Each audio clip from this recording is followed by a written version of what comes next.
Sudah direncanakan. Apa dendamnya? Dia menggalak saya, Pak. Menggala ya. Berapa digalanya? Syederalun kasus penemuan mayat dalam sumur di Gampong Buga Masjid Kecamatan Jangkabiren kini telah terungkap. Farhan berusia 23 tahun, warga Gampong Pulau Pinang Menasah 2, dibunuh oleh temannya berinisial IS berusia 27 tahun, warga satu kampung dengan korban. Tersangka adalah salah seorang saksi yang dimintai keterangan bersama 3 lainnya sejak temuan mayat dalam sumur pada Selasa 3 Mei 2022 sekitar pukul 7 waktu Indonesia bagian Barat. Hal tersebut disampaikan Kapolres Biren AKBP Mika Hardiwira Praja SIK dalam jumpa pers pada Kamis 5 Mei 2022 di Mapolres Biren. Dilakukan penyisiran di TKP, ditemukan alat bom atau penghisap sabu beserta 1 unit kendaraan roda 2 merek Honda.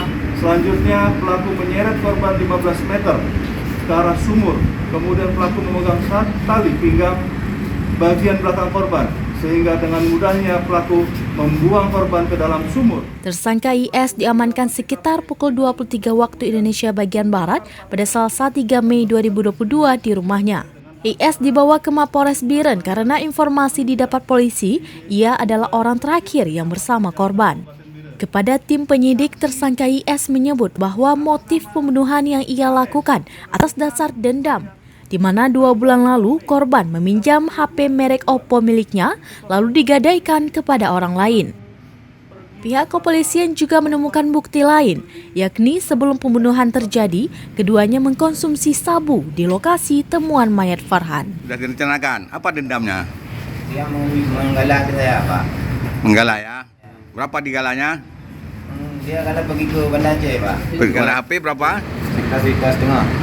Jadi malangnya ni memang nak kapawi. No. Nak pernah nak tayang pajan kapulang pilot. Nah, tapi nak lagi selama puasa juga, nak ada 17 puasa. Sampai kayu lagi anak hijau. Jadi malangnya ada minta lagi untuk dibalik tapi Ada. pada jawab Mbak 4 raya ambil lah. Bilang ya. Alu katinya hok aja. Le kapoh ni kaya ni, le kapoh ni. belum rumah. Pai dah dik? Kita di rumah. Di rumah ya.